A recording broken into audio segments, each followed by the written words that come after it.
Happy DLC release date day in GTA Online. The Chop Shop DLC is here. That's right, Rockstar kinda just dropped it out of nowhere with no real promotion. So today we're gonna go over the weekly update, but first we're gonna cover all of the new content that Rockstar just added to the game. Tomorrow I'll go over all of the new features, but today we're just gonna talk about all of the new content, so let's jump in. We have 10 new cars that are available on day 1. 7 more will be available as drip feed, but here on day 1 we have the Grotti Turismo Amaggio and the Vapid Alucian. Now remember, for the Amaggio we do have that custom Rockstar Games livery that we earned from that community challenge earlier in the year, so if you get this car, don't forget to put that on. In Warstock we have 3 police vehicles. Yeah, you can buy cop cars now. I did not expect this to be a thing that we got in this DLC, so you can see the prices for them on your screen now. For the unmarked cruiser though, you do need to get a 3-star wanted level or higher for 5 minutes straight and then lose the cops. Kind of a weird challenge, but yeah, you'd need to do that before you can even buy the car. So go get an armored vehicle or something like an Oppressor Mark II and drive or fly around, set about a 5-minute timer on your phone,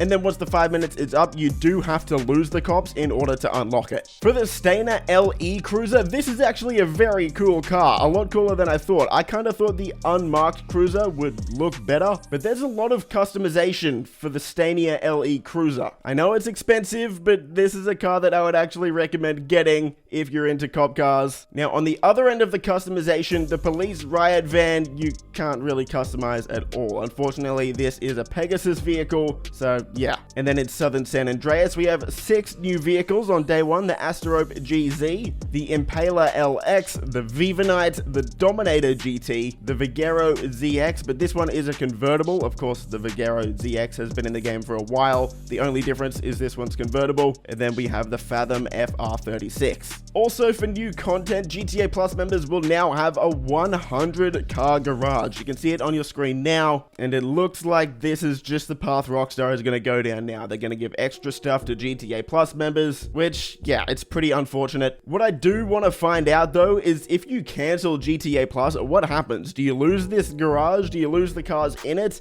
I'm not sure. I don't have the balls to actually test that for myself because I don't want to lose all of the cars I just put in here, but I'm sure someone will let us know eventually. We also, of course, have a new business, the Salvage Yard or the Chop Shop. You can buy this on Mazebank foreclosures. Now there's 5 different locations, 3 in the city, 2 up north. I won't make a guide here. I'll make a guide in a couple days, but I'll briefly explain how it works. So first off, do not buy the Chop Shop that I own. I have the most expensive one. Honestly, I really don't recommend it. The vehicle spawns here are terrible. It's looking like the best location is going to be Strawberry. So basically how the Chop Shop works is you can do 3 vehicle robberies per week. Yep, unfortunately only 3 per week. Not a fan of that. But these vehicle robberies are basically mini heists. They're even longer than the auto shop contracts. They're actually pretty close to a heist, I would say. These can pay up to $400,000 and they'll take you just over half an hour, I would say. Now, a lot of people have been confused saying you've completed your 2 setup missions and you can't do the finale. That's because you have to go into free mode and complete the rest of the tasks. You'll see the tasks as these green bags on your map. There's normally going to be 3 of those, 2 or 3, so go and do all of those, and then once you've also finished all of your setup missions,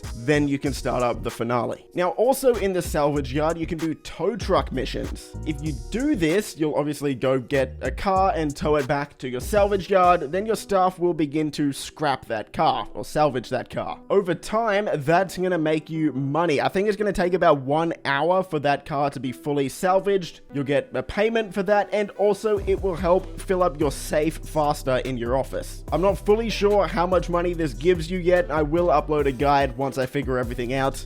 Animals are also in the game now, so if you're lucky, you can run over a cougar with the Oppressor Mark II and welcome them to the world of GTA Online. Now, no, this doesn't mean there's going to be any hunting side activities or anything like that. People were asking me that in my live stream chat. All it means is there will be animals in the world now, which I guess is kind of cool. The other bits of new content is we have a new type of race called a drift race. Certain vehicles in the LS car meet can now be upgraded to put a drift modification on them, and then those cars will be eligible to do these races. We also have a new weapon, the battle rifle. Now you can buy this at the gun van, or if you complete the police station robbery in your new salvage yard, you should get it for free, I believe. It's a pretty cool assault rifle. At this point in time though, new weapons don't really do much to me. But hey, not gonna complain about getting a new gun. So that's all of the new content itself on day one. Of course, these aren't all of the new features. I will go over those tomorrow. I've seen some YouTubers trying to rush and get a new features video out. They've actually missed a lot of features. There's close to 100 new features. So I'll cover that shortly, but let's move into the weekly update first. And starting off with a podium vehicle like always. This week it's the Cheval Taipan. This one's normally $2 million. So I know we might all be playing the new DLC this week, but don't forget to go and try and win the podium vehicle. Moving down to the LS car meet, your prize ride this week is the Pegasi Monroe. This one's normally only worth $500,000, so really not the most expensive car, but to win it this week, placed top 3 in an LS car meet series race for 2 days in a row. Shouldn't be too difficult. Moving into the discounts, normally when we get a new DLC, we don't actually get that many discounts. We have a handful this week. So starting off in Southern San Andreas, we have the Karen Hot Ring Everon, as well as the Vapid Dominator GTX. Now this is probably because we have the Vapid Dominator GT that just came out, so this is now the older version. Finally, in Southern San Andreas, we have the Willard Eudora on discount. Moving into Legendary Motorsport, we have the Ubermarkt Cypher, as well as the Pegasi Osiris. And then in Benny's this week, we have the Progen Itali GTB. For your bonus money this week, for double money, the new drift races that just came out, those are all double money this week. So there's an excuse for you to give those a go. Definitely try them out this week for sure. I spent a bit of time in the LS car meet just drifting around with the new drift mods. It's actually very fun. So yeah, give it a shot. We've also got double money on some death matches. You've probably already been spammed with invites. Personally, I keep getting spammed with invites from Rockstar Games themselves for these new death matches, as well as keep the pace adversary mode. Moving down to the dealerships. Dealerships are basically full of all of the new vehicles this week. So starting off in Simeon's, we've got the new Vigero ZX convertible, we've got the Vapid Aleutian, the Dominator GT, the Karen Vivanite, and the Class Impaler LX. Moving over to luxury autos, we have the Karen Asterope GZ. Not sure why this one is in luxury autos, doesn't make too much sense to me, but anyway, we've also got the Grotti Amagio, the new Amagio. And then in the LS car meet, we have the Karen Hot Ring Everon, the Vapid Dominator GTX, and the Fathom FR36. Your premium test ride is, yeah, also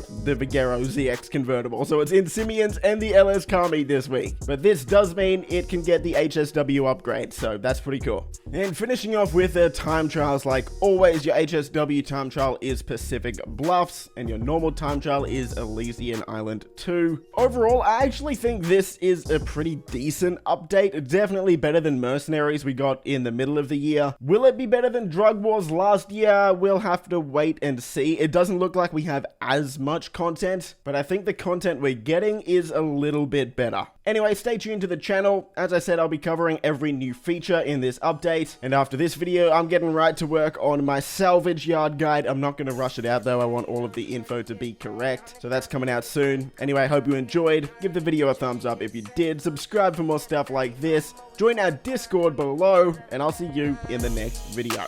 Boys! I've been on my grind since I was in the 7th grade. Had my first kid, I was only 7.